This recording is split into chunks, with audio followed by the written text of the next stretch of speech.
النهاردة أنا مش هكلمكم عن شخصية ولا السيرة الذاتية لأي حد أو إيه موقف حصل له أو أي كان إيه.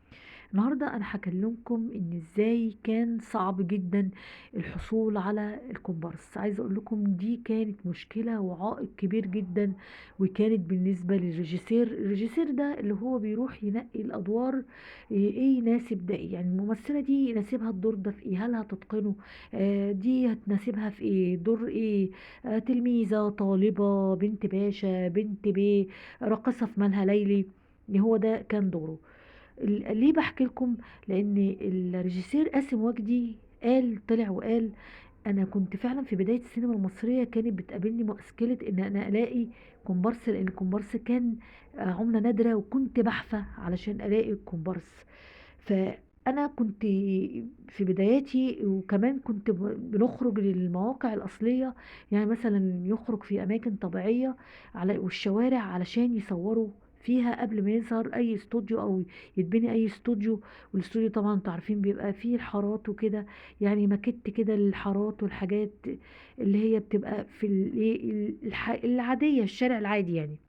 فبيقول: كنت اقترحوا عليا ان انا دلوقتي طبعا الكومبارس بقوا هم اللي بيترموا عشان يلاقوا لو دور صغير، هم اللي بيحفوا.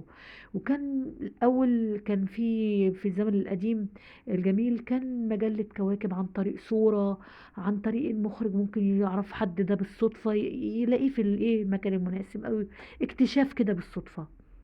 فبيقول: كنت بروح لشارع محمد علي. شارع محمد علي ده اللي هو بيبقى فيه المطربين والراقصات واللي هم بيعملوا الافراح، العوالم يعني عندنا كده في مصر. فالشارع دوت عندنا ده كان فعلا بيسكنوا فيه العوالم والراقصات والمطربين.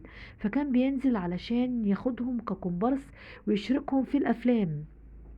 بيقول: بقت العملية صعبة ومملة جدا لظهور نفس الوشوش ونفس الوجوه بنفس الحروف، ولدرجة ان الجمهور كان بيضحك ان دول بيتكرروا كتير، لان كان دولت يعني مش بلاقيهم في ادوار مناسبة تليق بيهم. يعني مثلا كان بيقول كان في مشكلة بالنسبة لي ان انا عايز واحدة تليق في بنت صالون. بنت صالون يعني ايه؟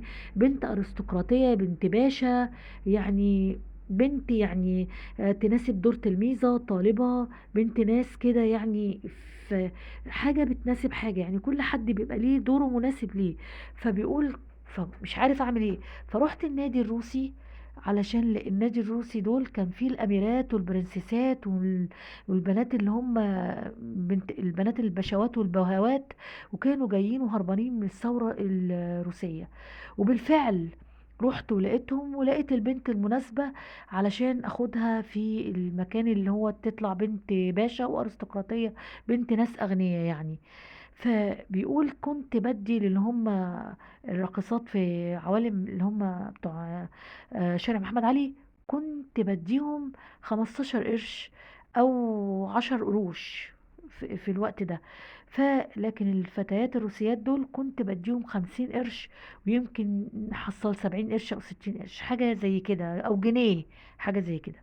فهي دي كانت حكايتي. يعني شوفوا مقلب الحال والاحوال ازاي، ان انت بعد ما كنت الكومبارس ده عائق وحالة نادرة، دلوقتي بقى يعني هم اللي بيترموا علشان حد يديهم دور صغير. فدي كانت حبيت اقول لكم ايه هي العائق اللي كان، ازاي الكومبارس كان عملة نادرة في الوقت دوت. ودي حكاية الريجيسير قاسم وجدي، وازاي كان بيقول ان هو كان فعلا مشكلة كبيرة جدا ان انا الاقي كومبارس وان انا احفى عليه. يا رب يكون الفيديو عجبكم. فضلا وليس امر اللايك وسبسكرايب لما اشتركش في القناة، وتنسوا الصلاة على الحبيب. والسلام عليكم ورحمة الله وبركاته. حبايبي وعيلتي وناسي، الف مليون شكر.